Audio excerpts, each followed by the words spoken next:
Казакстандын желеги Жапониядагы экспода көтөрүлдү. Биздин өлкөнүн улуттук күнү Осака шаарында белгиленди. Бул майрамга карата бүткүл дүйнөлүк көргөзмөнүн аймагында артисттердин жана баатырлардын, ошондой эле күч оюндары боюнча дүйнөнүн 4 жолку рекордсмени Сергей Цирульниковдун катышуусунда масштабтуу парад өттү.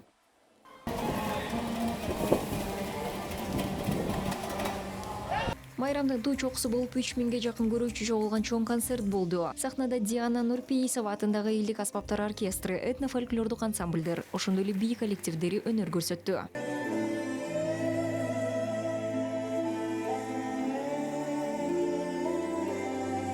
Белгилей кетсек, Казакстандын павильону экспо конокторунун арасында абдан популярдуу болду. Ага миллионго жакын адам келди. Местному населению и посетителям выставки. Жергиликтүү калкка жана көргөзмөгө келгендерге павильон казак элинин маданиятын, тарыхын ачып бергени менен кызыктуу. Биз Казакстандын потенциалын, ар кандай туристтик инвестициялык мүмкүнчүлүктөрүбүздү көрсөтөбүз. Ошондой эле көргөзмөнүн темасын ачып берүүгө абдан улуттуу мамиле жасадык. Биз экинчи зонабызда Казакстандын жашыл технологияларды өнүктүрүүгө умтулуу багытын көрсөттүк. Казахстан стремится к развитию зеленых технологий.